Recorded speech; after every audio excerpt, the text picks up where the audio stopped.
है गिवन हम लोगों के पास, इन राइट एंगल ट्राइंगल और राइट एंगल एट सी, मतलब बोला गया है कि ये जो सी एंगल है ये 90 डिग्री है, ये हमारे पास है। तो गिवन में हम लोग वही लिखेंगे, angle A C B equals to 90 degree. यहाँ तक सही है। अब M is the mid point of the hypotenuse A B, ये राइट एंगल ट्राइंगल है। देखो ए बी सी जो है वो एक राइट एंगल ट्राइंगल है ना। ये इसका जो ए बी है उसका मिड पॉइंट कौन है, एम बोल रहा है, ठीक है ना। तो इसका मिड पॉइंट एम, मतलब ये दोनों इक्वल है। तो वही लिखेंगे कि यहाँ पे क्या लिखेंगे बोलो, ए एम इक्वल्स टू बोलो B M. Why, since M is the mid point okay of A B, ये बोला गया है हम लोगों को, इसलिए मैंने ये लिखा है। और क्या है, यहाँ तक तो हो गया, mid point of the hypotenuse A B, यहाँ तक तो। C is joined okay to M, C को एम के साथ ज्वाइन किया गया है। एंड प्रोड्यूस, मतलब ये एक लाइन है। जब भी ये वर्ड दिया जाएगा तो हम मान लेंगे कि ये पूरा लाइन है, लाइन सेगमेंट और line at D, such that D M equals to C M. तो D M equals to C M, तो D M equals to C M, ये भी गिवन है, ठीक है ना। यहाँ तक ये तो बोला ही गया है, इसको तो लिखने की अलग से कोई कारण देने की जरूरत नहीं है यहाँ पे, वो तो बोला ही गया है। तो मैं फिर से रिपीट करूँ इस जगह को, शायद समझ में आ चुका है तुम लोगों को अभी। तो टू प्रूव में आओ, क्या प्रूव करना है, टू प्रूव क्या करना है, ये सारे को लिखो, जितना है लिख दो बस, कुछ नहीं है, उसको लिखते जाना है line by line. A M C congruent B M D, 2 number क्या है, ये वाला बहुत भयानक है, D B C is a right angle. और क्या है, D B C congruent A C B. और 4 नंबर क्या है, C M equals to half A B. ये सारे प्रूव करना है। अभी कुछ भी कंस्ट्रक्शन की जरूरत नहीं है, तो हम लोग डायरेक्ट प्रूफ में चले जाएंगे। तो हमें फिर से ये फिगर चाहिए, ठीक है ना, आई नीड दिस फिगर। अच्छा अभी बताओ, ये सब तो हमें तो प्रूफ क्या करना है, प्रूफ क्या करना है बोलो। फास्ट जो है, अच्छा यहाँ पर तो दिखाई दे रहा है, ए एम सी मतलब ये वाला जो ट्राइंगल है, इस ट्राइंगल के साथ और कौन है, B M D. B M D मतलब ये है बी एम, इसके साथ हमें क्या प्रूव करना है, ए एम। इन दो ट्राइंगल, ये जो ट्राइंगल है और ये एक ट्राइंगल है, इन दोनों, ये दोनों कॉन्ग्रुएंट है, इसको प्रूव करना है, बहुत आसान है। तुम लोगों को पता है कि ये प्रोड्यूस किया गया, मतलब डी सी एक लाइन है और ए बी तो एक लाइन है ही, मतलब ये वर्टिकली ऑपोजिट एंगल बनेगा, तो ये दोनों इक्वल होगा। अभी अकॉर्डिंग टू द मतलब जो गिवन है वो क्या है बोलो, A M equals to B M, A M equals to B M, and क्या है, D M equals to C M. तो ये गिवन है ना। तो बाई एस एस ये दो ट्राइंगल कॉन्ग्रुएंट बन गया। देखो क्यों, क्योंकि दो साइड के बीच का एंगल है, यहाँ पे दो साइड के बीच का एंगल है, तो इन दो ट्राइंगल में हम लोग कह सकते हैं कॉन्ग्रुएंट है। तो वही लिखेंगे, इन ट्राइंगल जो नेम दिया गया वही लिखेंगे A M C and B M D. इन दोनों में क्या है बोलो, वही है जो पहले साइड को लिखो फिर एंगल को लिखेंगे। A M equals to B M and D M equals to C M, दोनों ही गिवन है। और क्या है बोलो, क्या होगा इस ट्रायंगल में, क्या होगा, A M C equals to D M B. क्यों, ब्रैकेट में वर्टिकली अपोजिट एंगल्स, ठीक है ना। By S S these two triangle are congruent. Triangle AMC congruent triangle BMD by S A S, क्यों? साइड एंगल साइड, ये जो है included angle, देखो कैसे मिलेगा, ध्यान से देखना। A M and D M में कौन कॉमन है? एम, तो एम है बीच में। B M and C M में कौन कॉमन है? एम, तो एम है बीच में। ये एम मतलब ये वाला एम के बारे में बोल रहा है, और ये एम मतलब इस एम के बारे में बोल रहा है, ठीक है। चलो, तो ये तो फास्ट वाला तो प्रूफ हम लोगों का हो गया, ये फास्ट का प्रूफ था। अभी बताओ, एक चीज बताओ, बाय सीपीसीटी से हम लोग कह सकते हैं कि D B M equals M A C, कह सकते हैं या कि हाँ या ना? बोलो। देखो एम ए सी मतलब क्या है? सेकेंड फास्ट थर्ड, तो यहाँ पे क्या है? सेकेंड फास्ट थर्ड, ऐसे लिखो। एक मिनट रुको, इसके जैसा लिखो। यहाँ पे क्या लिखा है मैंने? चलो इसको एक काम करो, एक मिनट रुको, यहाँ पे लिखो एम ए सी। क्या लिया है मैंने? सेकेंड फास्ट थर्ड, तो यहाँ पे क्या लेना है? सेकेंड मतलब एम, फर्स्ट मतलब बी, थर्ड मतलब डी। अब मिलाओ, यहाँ पे ये वाला एंगल एम बी डी, ये वाला एम ए सी, ये वाला, ये दोनों इक्वल हो गया ना? क्यों?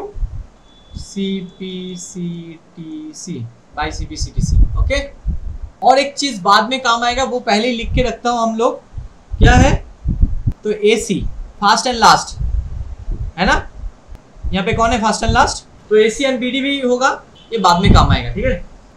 यहाँ तक सबको शायद डाउट नहीं है। अब नेक्स्ट पार्ट में चले आओ। नेक्स्ट पार्ट मतलब हम लोगों को क्या प्रूव करना है? ये जो एंगल है ये क्या है?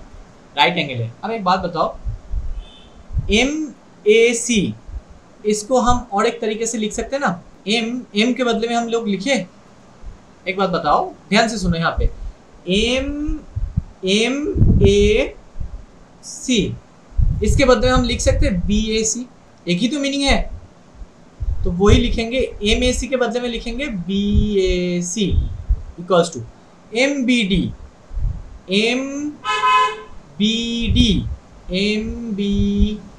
डी, मतलब यहाँ से स्टार्ट, यहाँ से नहीं, मतलब यहाँ से स्टार्ट कर सकते हैं हम, right? A B D, okay, लिख के रखा है। तो अगर ये दो ट्रायंगल इक्वल है, they are alternate angle and alternate angles are equal, तुम लोग देख सकते हो। देखो ये दो ऑल्टरनेट एंगल है ना, सो हम लोग वही करेंगे, इसी जगह पे कर देते हैं, हाँ। व्हिच इम्प्लाइज ए बी, यहाँ पे ए ही था ना, ना डी बी, सॉरी। अच्छा पहले इसको लिखो, ए सी पैरेलल बी डी, क्यों? ऑल्टरनेट एंगल्स आर इक्वल, यहाँ पे लिख लेना अगर चाहो तो, नहीं तो डायरेक्ट लिख सकते हो, कोई प्रॉब्लम नहीं है, डायरेक्ट लिख दो, ठीक है। तो यहाँ से मुझे मिल गया, इसको एक नंबर इक्वेशन करके रखो, बाद में ये काम आएगा। सी, मैं फिर से ये रिपीट कर देता हूँ, बी ए सी, ये वाला एंगल और ये वाला एंगल इक्वल है, तो ये ऑल्टरनेट एंगल हुआ ना? तो ऑल्टरनेट एंगल इक्वल हो रहा है, देखो ऑल्टरनेट एंगल है ये, बट इक्वल हो रहा है, मतलब क्या है? ये दोनों पैरेलल है, that's why I have written AC parallel BD। अभी पैरेलल होगा तो कोइंसिडेंट एंगल का साम क्या होता है?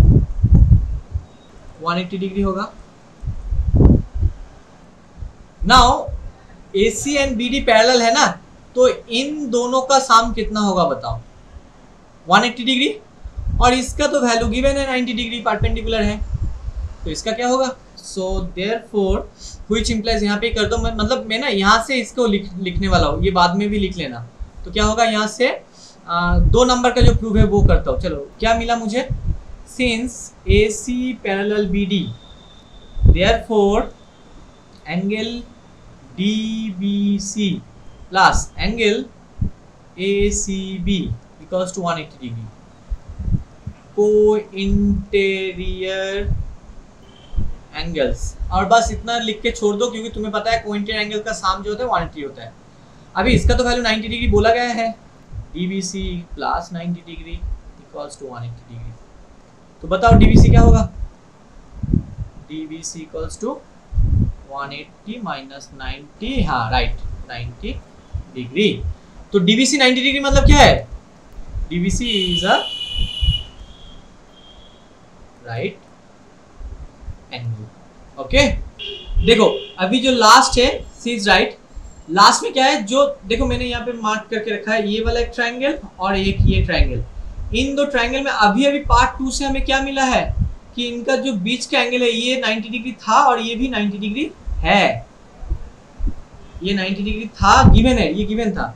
और अभी अभी तुम लोगों ने पार्ट 2 में प्रूव किया है, पार्ट 2 का जो प्रूफ था कि ये 90 डिग्री है। क्यों? क्योंकि ये जो है और ये जो है पैरेलल है। ठीक है ना? तो क्या लिखेंगे हम लोग? और एक चीज मैंने पार्ट 1 में बाय सीपीसीटी से प्रूव करके रखा था, ये AC equals to BD। Okay, ये प्रूव करके मैंने रखा था, तो वो काम आएगा अभी। और चलो वही part 1 from the part 1 CPCT से कर से, और नहीं तो इसका मार्क कर लो ना, इक्वेशन नंबर 1। तो यहाँ पे लिखो कौन सा ट्रायंगल मैंने पहले लिखा है, DCB, मतलब DCB ये वाला पहले लिखा है, तो इसका लिखना है BD equals to AC from 1। ये मैंने न्यूमेरिकल 1 दिया है, ये रोमन 1 है, दोनों में कंफ्यूज मत होना, ठीक है ना। अच्छा, ये आ गया। अभी एंगल अभी भी मैंने चलो ये जो प्रूव किया ना, इसको भी लिखो, it is a right angle, so therefore यहाँ पे लिख दो, therefore angle DBC equals to angle ACB equals to 90 degree. ये है 2 नंबर वाला, ठीक है ना। एंगल वही लिखेंगे हम, ये दोनों इक्वल है, DBC equals to angle ACB from 2। Okay, अब देखो ये दोनों अगर इक्वल हो गया और एक जो है BC कॉमन साइड, एक कॉमन साइड मिल रहा है, दो एंगल के दो साइड के बीच का एंगल है। देखो यहाँ पे अगर बीच का एंगल इंक्लूडेड एंगल है या नहीं पता लगाने के लिए एक तरीका मैंने कहा है, फिर से मैं कह रहा हूँ, यहाँ पे कॉमन अल्फाबेट B है तो B is the common angle, मतलब इंक्लूडेड एंगल। और यहाँ पे जो है BC एंड AC में कौन है, C कॉमन है, तो इसलिए C इज द इंक्लूडेड। समझ में आया? मतलब अगर मैं BC को कॉमन ले ऐसे, इसको ऐसे लिखूं कि BC इक्वल्स टू BC, मैं लिख सकता हूँ ना। तो सोचो यहाँ पे B और यहाँ पे B कॉमन है और यहाँ पे C और यहाँ पे C कॉमन है।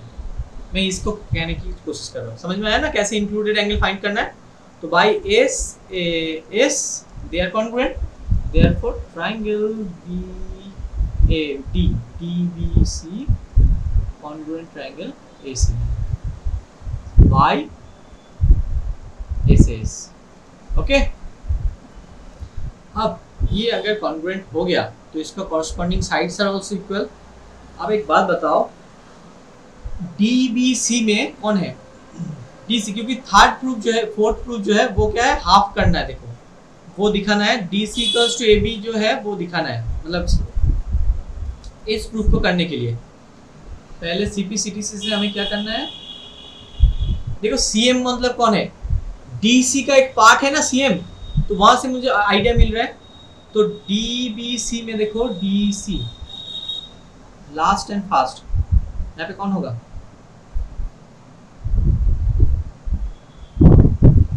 ये भी होगा, और नहीं तो दोनों ही हाइपोटेन्यूस है। देखो DC 90 के ऑपोजिट में और AB 90 के ऑपोजिट में, दोनों ही हाइपोटेन्यूस है, मतलब दोनों कॉरस्पॉन्डिंग साइड है। यहाँ पे क्या लिखोगे, बाय CPCTC। ओके, अब एक बात बताओ, जो पहले कहा गया था, एकदम पहले, वो क्या कहा गया था क्वेश्चन में? M is the midpoint of the hypotenuse AB, है ना। तो गिवन में एक काम करो, यहाँ पे और एक चीज लिख के रखो, M is the midpoint of AB, मतलब क्या है, AM equals to BM, और इसको एक और तरीके से लिख सकते हैं ना। यहाँ पे देखो M जो है, मतलब यहाँ पे तुम्हें ये मिला था ना, DM equals to MC, याद है तुम्हें ये मिला था या नहीं, बोलो। यहाँ पे फिर से मैं कह रहा हूँ, तो मैं इसके बदले में इस जगह पे इसके बदले में मैं कह सकता हूँ CM equals to half of DC, ये मैं लिख सकता हूँ या नहीं, ये पहले बताओ। DM equals to MC, और CM, EM equals to CM। मतलब क्या है, ये CM जो है पूरा जो है उसका हाफ है, आधा है या नहीं? तो इसको एक इक्वेशन नंबर 3 करके रख दो, ठीक है ना, ये काम आएगा। Now only we have proved DC equals to what? AB, DC equals to AB, है ना? तो देखो from 3 what I can write, that CM equals to half DC. I can write now CM equals to half DC। अब बताओ DC मतलब क्या है, AB है ना, तो DC के जगह पे AB को रिप्लेस कर दो। ओके